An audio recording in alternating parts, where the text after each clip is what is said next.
ఇంత మునుపు కూడా అనేక కార్యక్రమాలు చేశాం.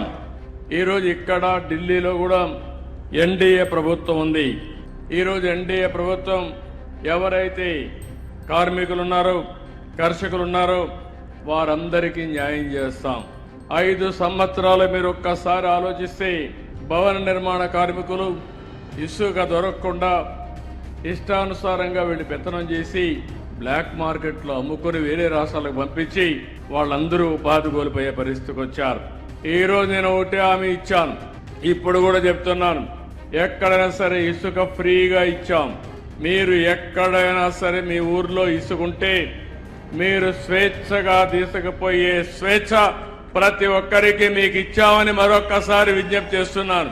ఎవరైనా సరే అడ్డం వచ్చినా, మీ ఊర్లో అవకతవకలు చేసినా మీరు పోరాడండి, ఎదురు తిరగండి, గట్టిగా ఉండండి, నేను అండగా ఉంటానని మరొక్కసారి మీ అందరికీ హామీ ఇస్తున్నా. ఈరోజు గవర్నమెంట్కి వేల కోట్ల రూపాయల ఆదాయం వస్తుంది. నేను ఒకటి ఆలోచించాను, భవన నిర్మాణ కార్మికులకు పని కావాలి, కడుపు నిండా తిండి తినే పరిస్థితి ఉండాలి.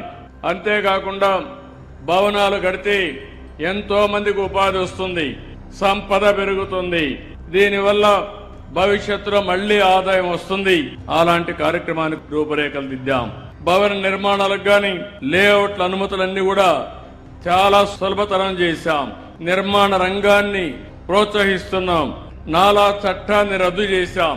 ఎవరైనా ఒక బిల్డింగ్ కట్టుకోవాలంటే నాలా చట్టం నుంచి నో అబ్జెక్షన్ తీసుకునే విధానానికి స్వస్తి పలికిన ప్రభుత్వం ఎన్డీఏ ప్రభుత్వం అని చెప్పి కూడా నేను మీకు తెలియజేస్తున్నా.